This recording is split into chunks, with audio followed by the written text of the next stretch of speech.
Well, hey everybody, welcome. Glad you are here for week one back. Hopefully you had a good Christmas, good New Year. Hope you got to hang out with some family. Hope you weren't quarantined for long. If you were, all the weird things we get to say during this time frame and season. But hey, we're glad you're here. It's going to be really fun moving into the end of January and February and some of the things that the team has planned for us. Small groups kick off at the end of this month. There's just lots of things that are coming. But a couple of things we always like to do on the front end of messages. Our goal is to talk about things today that you can take with you the rest of the week. What you learned tonight isn't just about tonight. It's hopefully something you can use tomorrow. So a good way to do that is actually through the app. You can download the Bethlehem Church app, and on it is a student section. There's notes in it. Literally just download the app, go to the student section, and you'll see a place that says notes. But we say it like this, is that if you want to remember things tomorrow, the best way to do it is to write them down, take notes so you can. If you're looking at the screens up here, and as things come up, if you're looking over there today, we had a light bulb blow out right before rehearsal, so don't look at that one, look at that one. But outside of that, let's jump into today. I have a friend who does something every year. And I don't know about you, but I get into the whole, I want to be better in the new year, so I do things. Maybe you do things like this. You set goals to lose weight. Maybe you set goals to find a date. Maybe you set goals to go vegan. I don't know. Whatever it is, maybe you're going to not eat any cows the rest of the year. I don't know, whatever. But we kind of set goals on what we want the new year to be. Some of us do this. I want to read. I want to become a reader, so I want to read some books. Some of us are like, I feel like I haven't been to church in a long time, so I really want to get back into that. Some of us are like, you know what? I really miss having this friend in my life. I really need to give that person grace instead of wanting to punch them. Like, whatever the logistic actually is, we all kind of set some new goals. I had a friend, though, who did this. He kind of shifted it. He was tired of setting goals and then just kind of losing the goals as the year went on. So he started doing this thing where he just picked a word. He wanted to pick a word that he felt like God was kind of putting on his heart and his life to make that, for better words, his motto for the remainder of the year. So he picked words like this. He picked this word, which was slow. He wanted to speak slower. He wanted to be slow to anger. He wanted to be slower to be busy. Just lots of it. He wanted to live in a life that was slower. The reason why is because he was like, I miss miracles when I go too fast. People are talking about all the time how Jesus is doing things, but my over-calendared life is not letting me see God show up in it. And so he wanted to do slow. Another time, he did this thing where he wanted to just be all about others. His word was others. He wanted to be others specific, others focused. I wanted to pay attention and love my neighbors. I wanted to pay attention and love my family. I wanted to care about people more than I cared about myself. So I've kind of started to adopt this into my life. Instead of picking a goal, I pick a word. God gave me a word to live by this year, and I didn't like it. It was this word called patience, and I didn't like it because I don't like to be patient at times, but it's poignant. And so we were talking about it as a team, this whole premise of if we were going to pick a word, what word would we pick for a student ministry? What would be something that if we could start the new year out this way, one, it would set y'all up better, but it would kind of set the pace for where we were going to go this year. So we started to think about is that for a lot of us, this season has made us kind of do this. It's made us feel like we're going to lose something, so you found a lot of people consoling. It's like this tension where it's almost like grief is what it feels like. It's like I lost out on this got pulled away from me, I didn't get to do that. It kind of feels like people are having to console us a little bit. And there was nothing wrong with that. It was what it was. But here's what we're looking at with 2021 is we don't want to just console you and tell you one day we'll get to the other side of this. We want to use what God's doing now and challenge you to step closer in a relationship with God, to step closer into relationships with people, and not to put up gaps and walls and etc. So we looked at this word and we were like, what's a word that would describe where we want to go in 2021? And the word that we came to was the word that was on literally the tag, and this is a word called humble. We were looking at it because it's one thing to say you have humility. It's one thing to sort of have it. It's another thing for you to actually live in a posture of humility, realizing that everything you have, somebody gave you. Realizing that nothing that you have in your life you worked hard enough for. Like, especially where you are and I am, everything in my life has been given it to me. For instance, being the student pastor here, it was given to me. I didn't earn it. Somebody gave it to me. Somebody was like, hey, we think you should be it. Here you go. I didn't earn it. It was given. You may be like, the car that I have in my driveway, that was given to most of you. Most of you did not pay for your first car. It was given to you. It's not yours. It's mommy and daddy's. It's not yours. It's mommy and daddy's. Just to be clear, it was a gift. It's not yours. And the thing that I look at in this is there's lots of those situations. You're like, I'm very talented. I'm really good at whatever it is. Maybe you're amazing at football or sports, or maybe you're amazing at an instrument. Somebody gave you that talent. They fostered that talent. You didn't just show up and be amazing. And so, like, we wanted to look at this year of, in the world we live in, we want you to live with confidence. We want you to live with a certain swagger about you. But at the same time, we want you to realize that everything you have, somebody gave you, and that somebody is God. And so we wanted to have a conversation about this over the next few weeks and talk about what that actually looks like. But if you looked at the definition of humble, I'm going to throw it up on the screen, only this one. But this is what the definition of humble it says.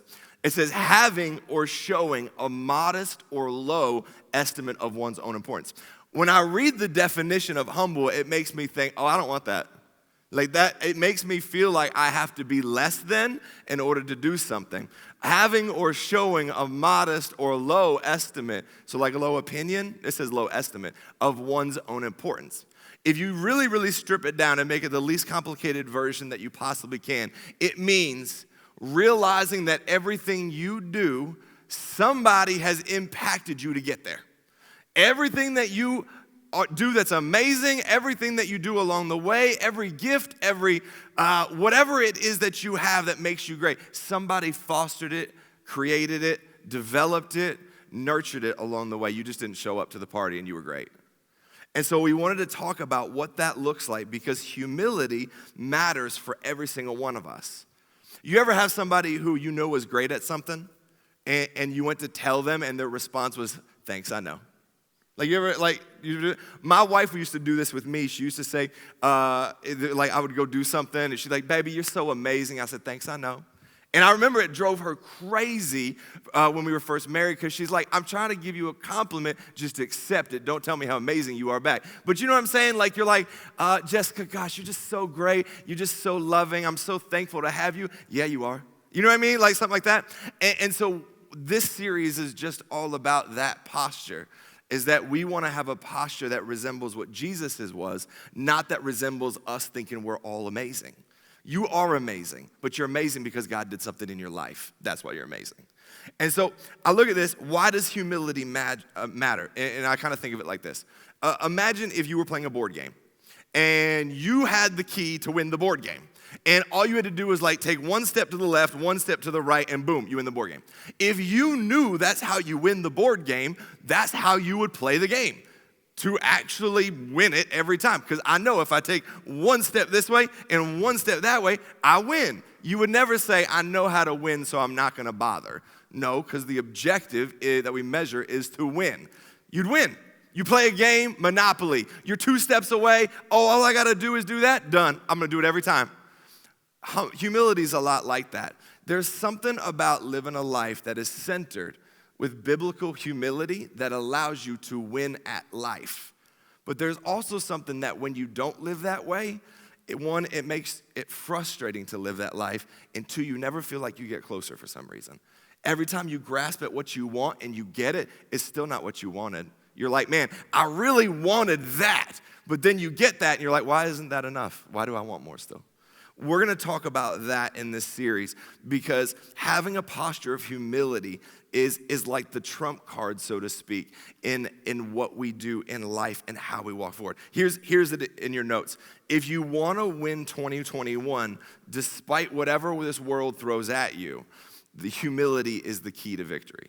If you want to win in 2021, humility is the starting point that allows you to win the game. So we're going to spend the next 4 weeks looking at elements of humility that help you and I just become a little more humble. And if you're like, oh, Drew, that's not sexy, I don't want to be humble, like, let's talk about dating. We'll get there, promise. We'll get there down the road. But if you were like, hey, I want to be closer to God and I want to start like the new year off, we were looking at it. What's better, talk about a new year, new you and be generic, or talk about a posture that allows you to get there? So that's where we're starting. Humility, again, key to victory. So what we're going to do tonight, we're going to look in Philippians. We're going to look at a section of text in Philippians 2 where Paul is talking to a group of people, people in this church called Philippi. And he's writing them and talking to them and trying to give them some guidance and direction for what's going on. And so we're going to pick it up in Philippians 2, 1-3. This is where we pick up with Paul. He says this, therefore, if you have any encouragement from being united with Christ, if any comfort from his love, if any sharing in the Spirit, if any tenderness and compassion, then make my joy complete by being like-minded, having the same love, being one in spirit and of one mind. And then it says this, it says, do nothing. So what do you do? Everything? No. Do nothing, it says, out of, and what's that word after it? Do nothing out of what? You can talk back. You don't have to be quiet. It's okay. It's just, I know it's maybe not an in-person school day, but it's okay. Say it again. Do nothing out of what? Yeah, you can talk back. Do nothing out of selfish ambition. So I read that and I'm like, okay, what does that mean? Like, what is that talking about, God? Do nothing out of selfish ambition or vain conceit. It says this, rather in humility. So do nothing out of that posture, selfish ambition. Don't just try to get ahead. Don't just try to make it all about you. Rather, in humility, value others above yourself, not looking to your own interests, but to the interests of others. So it says this, how do you get the most of the year ahead of you? It says do nothing that isn't rooted in humility. So if you're like, all right, 2021, I'm going to tackle you. I'm going to figure it out. I don't know what that means, but I'm going to walk forward through you and get to the other side. One day the other foot is going to drop. What does that mean? How do I do that? I start with a posture of humility. I make it not about myself. I make it not about what I want. I make it not about me. I start with, in humility, valuing others above myself.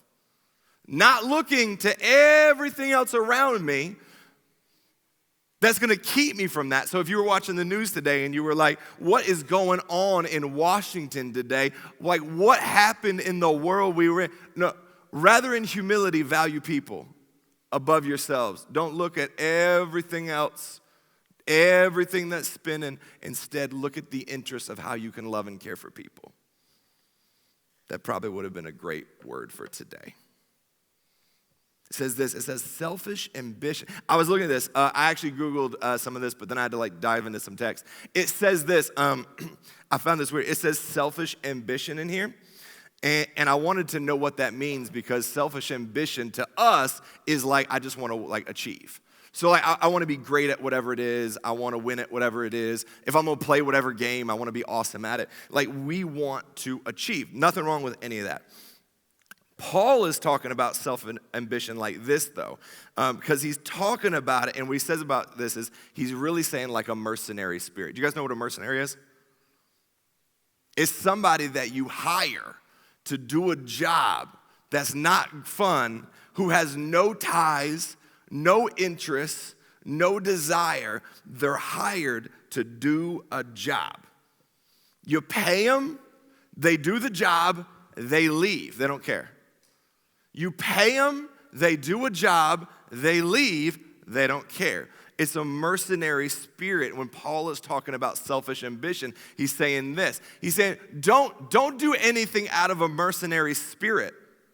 Don't do something out of just showing up and then leaving like it doesn't matter at all. Rather, in humility is how you move forward. And here's the truth for every single one of us, and here's why it matters.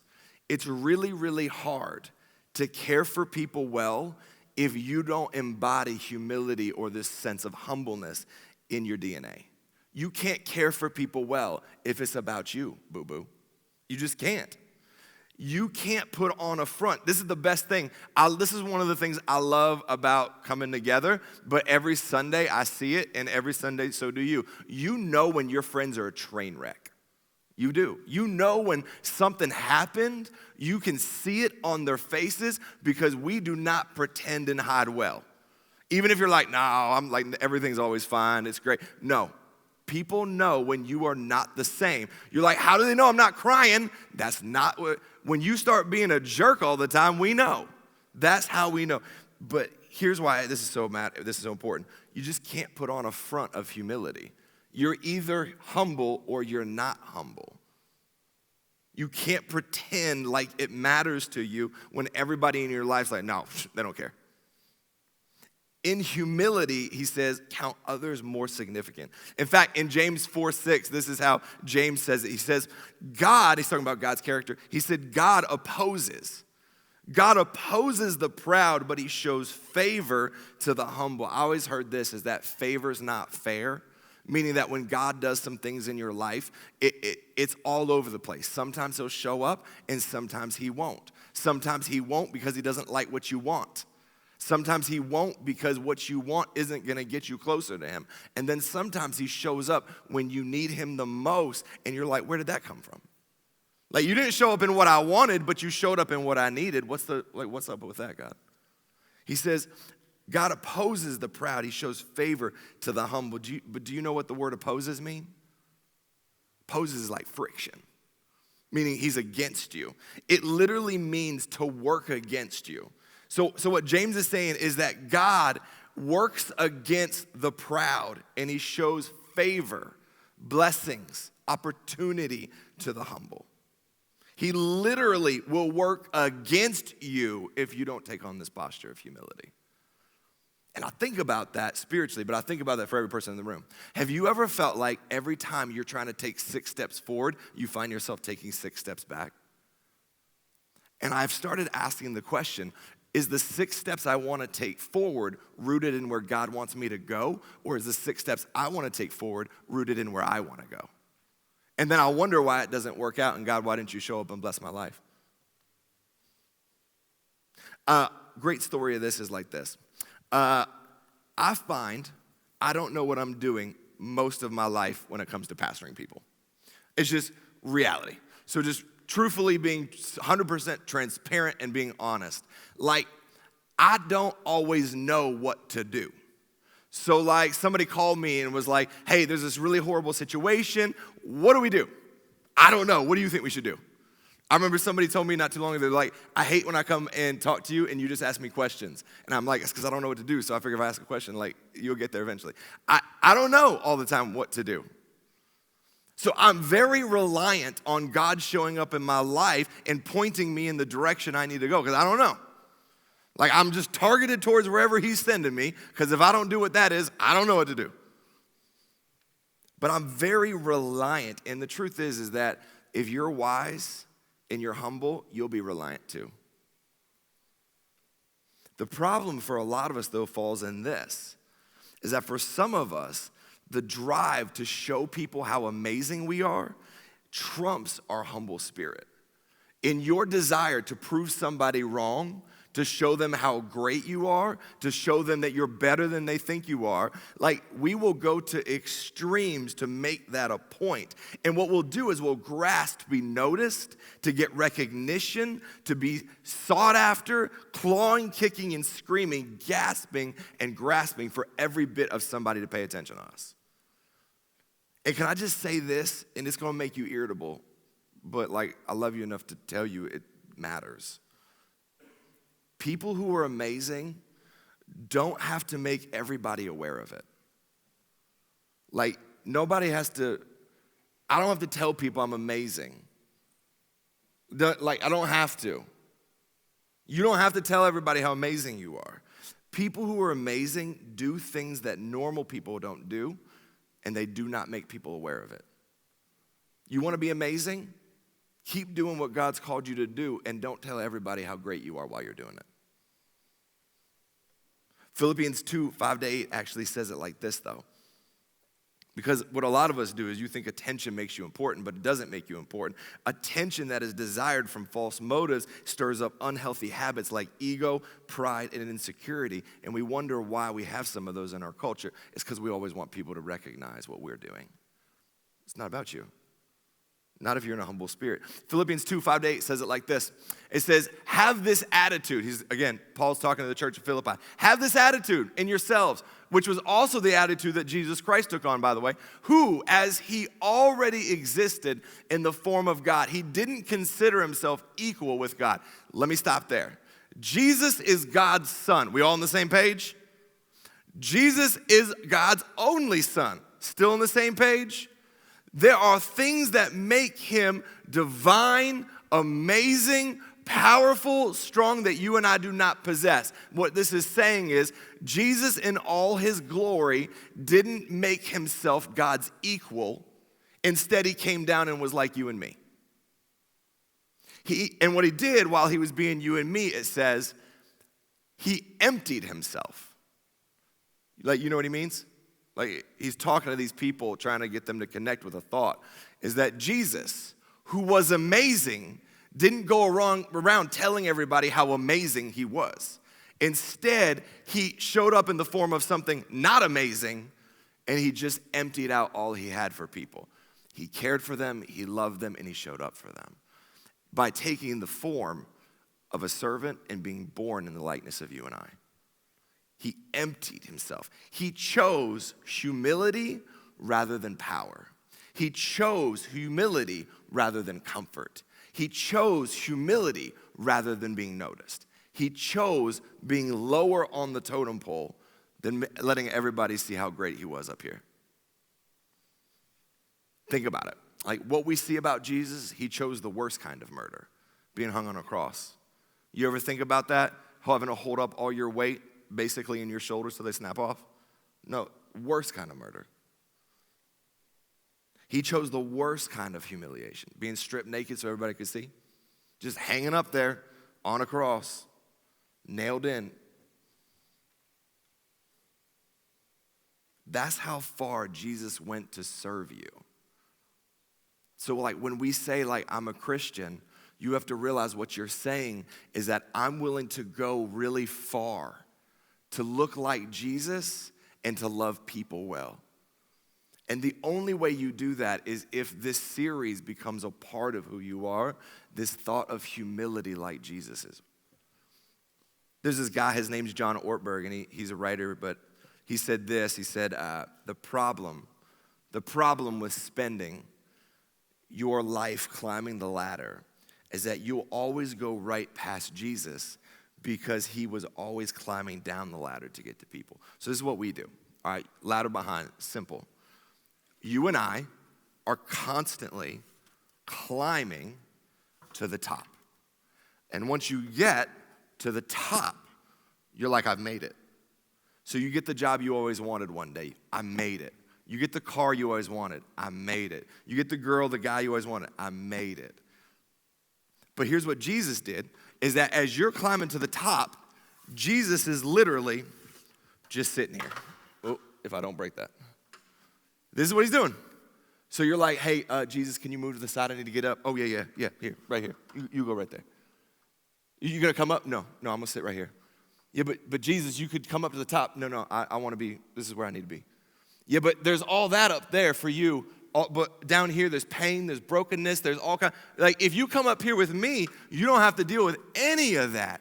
And so me and you, what we do is we're like, yeah, I want to come up to the top. I want to be up here. If I'm up here, there's less people that can hurt me down there. Up here, I can control things, but you can't control things and grow at the same time. So what Jesus did, he said, you know what? I don't need to be up there. Up there will take care of itself. I'm just going to stay down here. And the difference between him and me and you is Jesus, unlike all of us, I'm just going to stay right here. Now, that didn't mean he didn't achieve. We all know that. It didn't mean that he didn't fight. We all know that. That didn't mean that he didn't do amazing things. We all know that. But Jesus didn't feel the need to climb to the top to tell everybody how amazing he was. He stayed where it mattered so he could show people that they needed him. And here's the result. Philippians 2:9-11. Therefore, God exalted him to the highest place, and he gave him the name that is above every name, that at the name of Jesus every knee should bow in heaven and on earth and under the earth, and every tongue acknowledge that Jesus Christ is the Lord, to the glory of God the Father. When you stay on the bottom rung, there's a lot more God does in you than if you're always trying to get on top to the very top. Because all you do to get to the top is push on other people who are below you, if you're not careful and you don't have a humility spirit. I remember something Jason said, our lead pastor here. He said this early on, like March, April. He said, whatever you sow into your lives in this season, you will reap it on the other side. So like if you were intentionally growing closer to God, on the other side of the pandemic, whenever we get there, even right now maybe, you feel like you can conquer the world still. You feel like there's a lot of purpose in you. But if you found yourself being depleted the last year, you got to 2021 thinking, oh crap. You like took a big exhale. And then real quick you were like, what'd I do?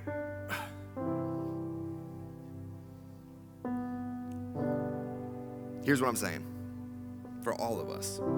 If you and I pretend to be humble,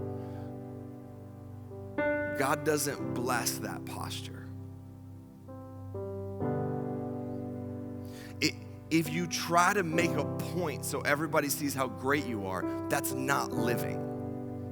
If you're constantly trying to show others who you are so they finally let you in, that's not the point. And you short circuit your calling and what God's got in store for you, trying to get to whatever you have in mind as the goal, when God's got something completely different in mind for you. So I'm saying that maybe this year, the key to having a great year starts with a posture that Jesus himself modeled. Humility.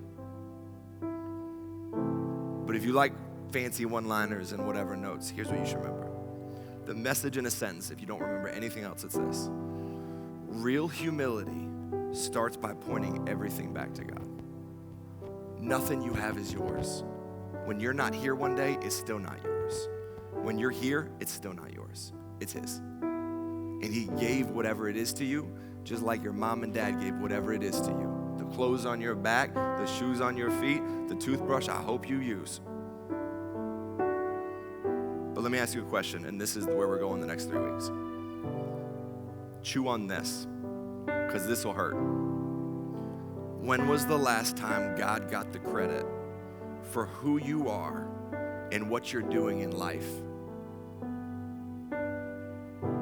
When was the last time God got the credit for who you are and what you're doing in life instead of you getting the credit?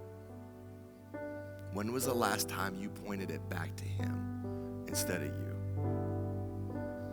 Something we're going to do the next few weeks, about 21 days, 3 weeks.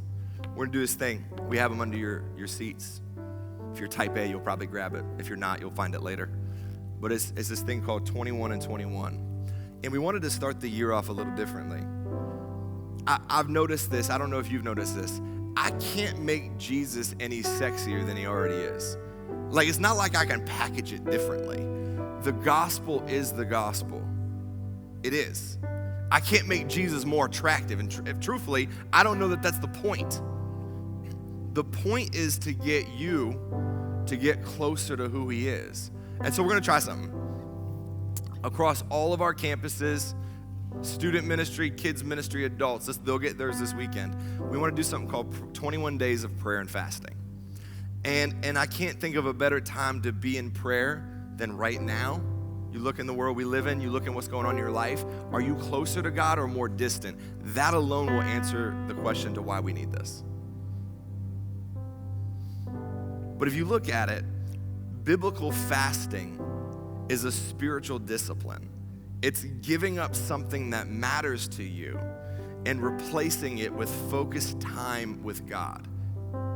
But here's the heart behind it, and I want you to hear this. the heart is not to be more spiritual. The heart is just to get closer to who God is. Let me say it again. The goal of prayer and fasting is not to be more spiritual. It's not to so you can say, look, I'm a pretty Christian. I'm A+ squad. Like, none of that matters. It's about you getting closer to God. That's what prayer and fasting is. There's types. You can do a complete fast. You're like, I'm not going to eat for a week. I wouldn't suggest that because all of y'all eat like 70,000 things. Anyway, but like maybe for you it's this.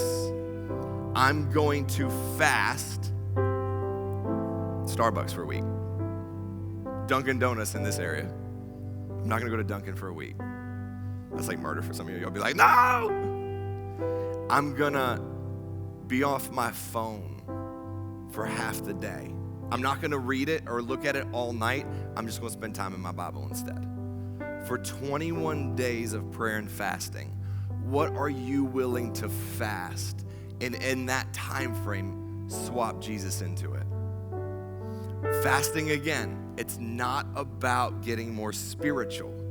It's about finding a way to make him a priority instead. So for the next 21 days, we as a church are going to seek God humbly out of a posture of knowing I can't do this by myself. If he doesn't show up, it doesn't happen. And this is my prayer for you guys, and this is our hope for you guys, is that doing so will lead you to not only make the most of 21, but you'll find freedom in your life that you don't have right now. You'll find freedom in your relationships you're not seeing.